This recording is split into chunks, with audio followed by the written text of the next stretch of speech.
No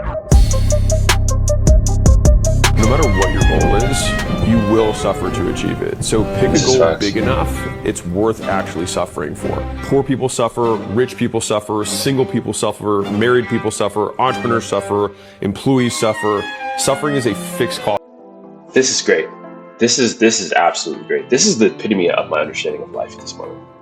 It's basically choose your own adventure. It's all going to be suffering, perspective, suffering, quote unquote. So you can either choose the lane that you're going to suffer in, or you can have it chosen for you. It's truly up to you.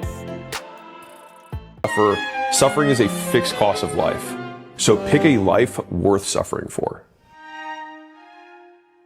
So if greatness is defined as you being everything that you're capable of being, that means you can't be comfortable and be great.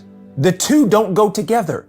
I'm going to have to do uncomfortable things, meaning I have to go back in my own psyche. I have to go back in my own subconscious and get rid of these stories that I've been telling myself. Here's why it's painful though. You have created an identity around that. You think that's you, that unworthy version of you who's seeking acceptance and approval. You think that's you. The one who's overeating and doing these things, knowing it shouldn't be doing it. You think that's you. The one who it's easier for you to stay in bed and not go and do and be what you're capable of being. You have to let go of that version of you. Oh, and better believe there's going to be some self-sabotage, because self-sabotage is what keeps you in that old frequency. So this is where I'm telling you, you gotta be accountable. Nobody can want it for your own life more than you want it for yourself. And nobody's going to do it for you. That's why you have to look yourself in the mirror and tell yourself, if I don't do it for me, nobody's going to do it. This is so true. Absolutely nobody's going to do it for you. Nobody can want it more for you more than you want it for you. It starts with self, 100%. And people are counting on you to fail. So they're hoping that you do all the things that it is you are going to do, like not get up and go to the gym, like not work on that video that you need to work on that task that you need to work on, do that studying that you need to do. Everybody hopes that you fail so that they can be right. And every moment, somebody said this, it's Alistair Moses who said this, every moment that you don't do that thing you're supposed to do and you're failing, they're right and you're wrong, like you are a loser. So it really is up to you to do the things that you have to do to become the person that you need to be. And nobody else is going to do that shit for you. Nobody else is going to want it more for you than you should want for you. Point blank. I'm doing this for me. I'm going to reach my greatness because I know that there is more inside of me and there's nothing that can stop me.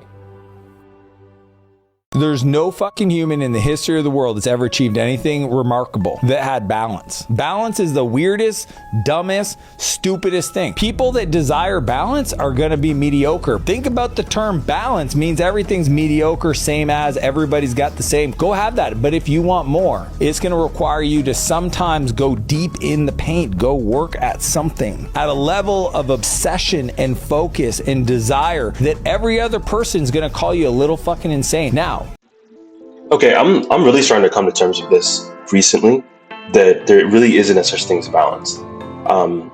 Like my previous video, I've definitely started scheduling things every single weekend just to make sure that I get the things that I need to get done. And that has helped a lot. That's also something from the book Atomic Habits, extraordinary book. If you have any issues with procrastination or you can't have ADHD, great book. What I'm starting to understand and realize is that it requires an obsession in order to get something off the ground. You need to be doing it more than you're doing anything else. It needs to be your number one thing that you're doing in life. It takes that level of dedication to just get it going. It's like the momentum, you know what I mean? It's all in the beginning. It requires torque. It requires a lot of inertia in the very beginning in order to get it off the ground. So yeah, I can completely. I'm starting to really come to terms with this. And even these videos take a long time to make, and I'm starting to realize I'm just got to pour more effort into it in order to get them out on time. So yeah, this is something that I'm really trying to come to terms with now. You a little fucking insane. Now, can you get better so that you have more space for other people you love? 100%. Can you learn how to be more efficient? Yeah, you should. If you don't, that's because you're not good enough, yet. You better find somebody that's willing to tolerate the fact that you're never home for the first 10 years.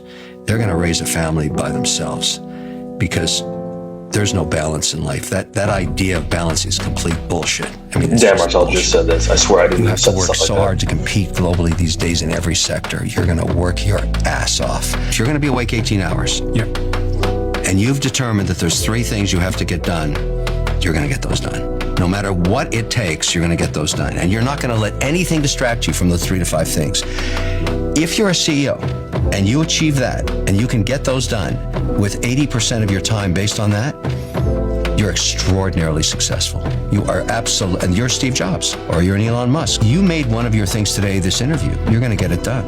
You're going to, all these people around and everything else, this is one of the 3 to 5 things you're going to get done. I have 5 things today. I'm going to get them done. I'll do the same thing tomorrow. I'm going to have to run this back whenever I get on that level. Tomorrow. You're going to look stupid. You're going to have to learn how to try significantly harder and longer than you expected, but the payoff will be bigger and different than you imagined because you realize that the money never mattered to begin with, and who you become along the way was the point all along. So you're going to look lame. You're going to look stupid. You're going to look cringe and not cool. This is not something that you're going to avoid. It's a fixed cost of success. It's the first test that you have to pass to get whatever you want. You need to want what you want more than you care about what other people think about what you want. Ooh, this is a heavy one. I love this one. This one touches home like you would not believe. This out for my traders out there. This is the traders feel this one. It's about the journey. It's not about the money. You can't focus on the money. You got to focus on who it is you become by good trading practices, by doing the right thing, by being disciplined.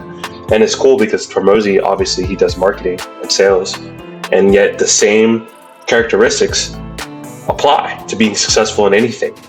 So this is absolutely, I love this. Is probably going to be on a t-shirt at some point. Just going to let you know. Or how. So if I had a word with you tonight, one-on-one, just you and me, I think my personal advice to you would be, this year, 1981, reach down inside of you and come up with some more of those remarkable human gifts. They're there, waiting to be utilized. And then change anything for you want to change. And I challenge you to do that because you can change. See, you don't ever have to be the same again after tonight, only by choice. Starting tomorrow, what are you going to do that'll make a change in your life's direction? Good question. What are you going to do starting tomorrow that'll make a difference? Now see, if you don't do something starting tomorrow that'll make a difference, guess what?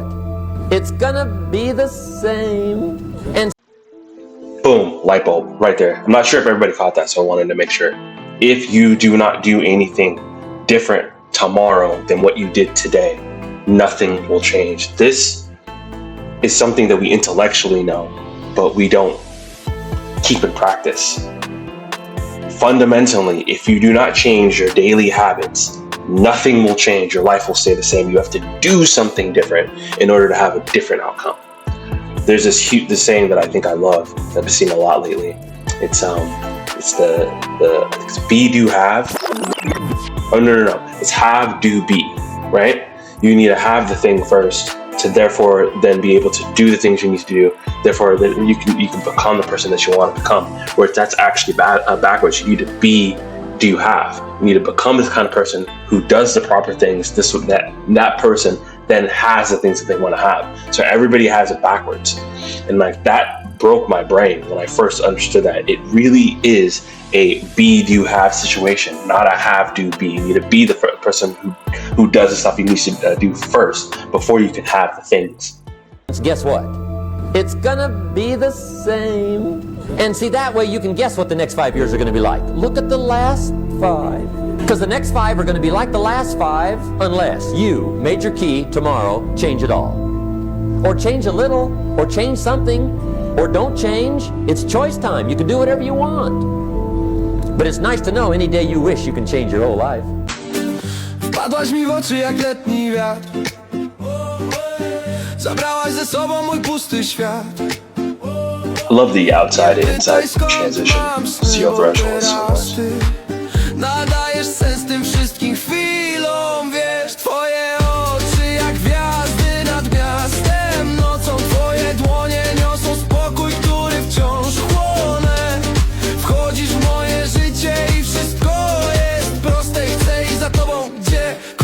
choćby pod wiatr. Bella, patrzysz na mnie, świat się zatrzymuje.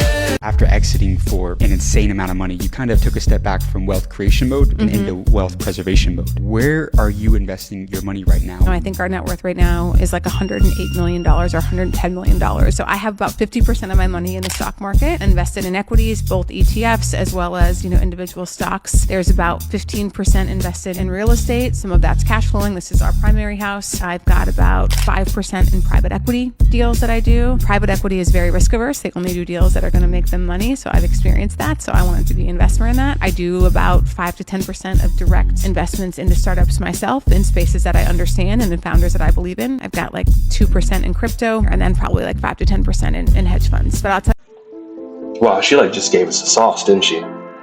What a portfolio. You got me looking at my portfolio a little bit different now. What a good portfolio. That's my goals. I'm hoping to be there someday. Tell you what, James, the secret to when you're wealthy is you don't really sell anything. You don't sell it because you pay taxes. You leverage your wealth and your net worth, and then you borrow. I really love these. Let's see what this says. Consistency looks like nothing is happening until everything changes. Absolutely. This goes back to what I was saying. There's so much inertia that is required to get something going. Like all the work is in the beginning, all of it. And then once you get it going and you have systems in place, and you have routines in place, and the thing that looked really hard, you've broken down into smaller pieces, and now you know the pieces that make them up. And so it's less difficult to keep it running.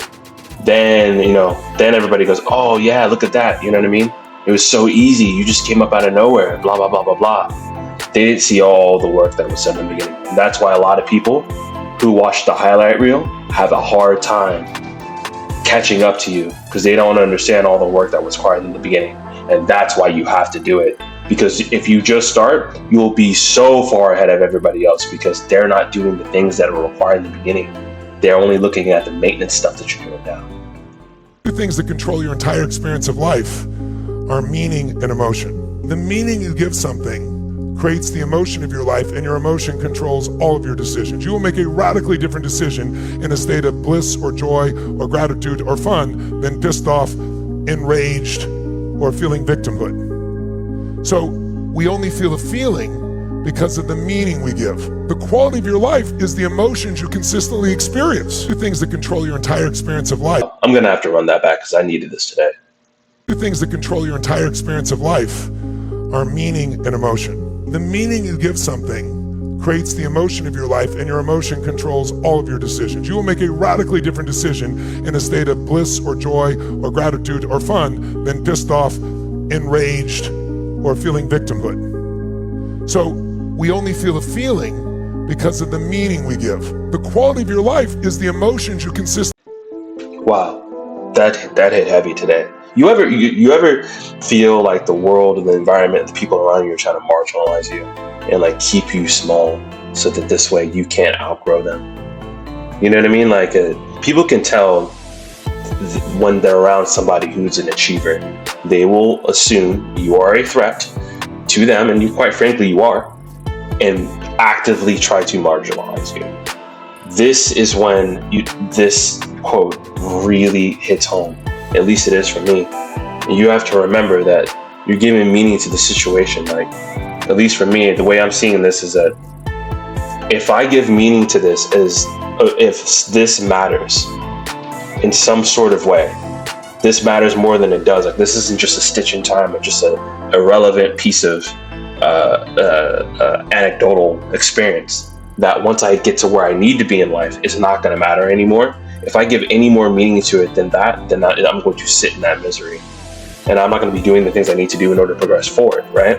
So keeping your mental state and focusing on the future that is already yours because you're putting in the work is going to further stagnate you and prevent that future from materializing. So yeah, making sure that you maintain a good mental state is everything. That's the reason why I make these videos. Because I know that it becomes difficult to maintain your mental state when you have the entire world feeding you the media and everything that's trying to keep you marginalized, to keep you small. So making sure that you are getting the right information from like-minded people, which you may not have around you, may only be through videos and entrepreneurs that you haven't met, that you only have their feed on social media. So yeah, I hope this helps, man. I really do. If you're out there, I really hope this helps. The experience. All right, just wrapping up this video. I would say that to start requires that you change your habits. I mean, you just want to start, but it's going to require that you change whatever habits that you currently have and start making schedules, start making a plan, you know what I mean? And I will cover that, the full out how to make a plan in another video. So I think that that would help. And you have to be obsessed with it. Like, you have to, there is no balance, right? You know what I mean? Like, people are gonna think you're lame, people think you're stupid, people are gonna think that your head's in the winds, your head's in the sky, but they have also never accomplished what it is that you're trying to accomplish, so it makes sense that they would think it's ridiculous, right? You have to go talk and go link up with people who have actually done it. And that may be a thing that you do. Like, have that on the list. Go to conferences and like go to meet with people who are like-minded, so that this way you can understand that people do this. People do this stuff all the time. And every day in your life, the next day is another opportunity to change your own reality. Like, every day you wake up breathing, it's another opportunity to move closer towards your goal. And it's a brick by brick situation, a day by day situation, a you know what I mean, a schedule by schedule, task by task situation. It just accumulates over time, and then it ends up snowballing, you know? If you don't do anything different today, tomorrow will be the same, you know? It's not a have do be situation. It's definitely a become the person who does the right things, adheres to their schedule, finishes and completes tasks on a regular, consistent basis. And that person typically has the things that you want. You got to deconstruct it backwards. And all the work is in the beginning. It takes an incredible amount of time to build that level of inertia through habits, then creating systems to optimize your time, like Dan Martell was saying. And then those things there, those systems, those are the things that will make you successful. And it'll make it incredibly difficult for people to catch up because they didn't do the work. Right? They didn't do the work that was required in order to figure out what systems are required in order to optimize your time and get the task done that needs to get done. And the last part, and I think that this is the absolute gem from Tony Robbins, he's always dropping the gems, is keep a good mental state, which I know is just the absolute most difficult. I feel like you have to be a monk in order to keep that level of focus, you know what I mean, and optimism in the face of like sometimes even just vitriol. So you have to keep a good mental state to continue working the way that you need to work, so that you can overcome any of the current obstacles that are currently in your way. Focus on the fact that at some point in time, by you doing what you need to do now, you're going to hit your goal. And when you hit your goal, there's not like, you're not going to all of a sudden fall off at some point. The amount of work that you've put ahead of you, the groundwork, the foundation, prevent anybody else from even having the chance to catch up or trying to knock you off your pedestal. So also stay focused and like, keep in mind that like the work that you're doing now prevents you from ever falling off. That's the reason why once you get here, there is no going back. Once you get to the next stage, there is no going back. And even if you fall off, all you do is come back way harder and way faster than anybody else can possibly even fathom, because you've already done it before. Now you have systems in place that'll make you do it even faster. So, I mean, that's it. That's all I have for now. I feel like this was a great video. Definitely something I'm going to be watching back whenever I'm in that zone. Peace. Follow, subscribe, like. I love doing these videos. Comment in the comments. If you have questions, you know what I mean. Like, you know, let's have a debate in the comments. Like, what do you think? Are you feeling like these videos or not? Let me know. Peace.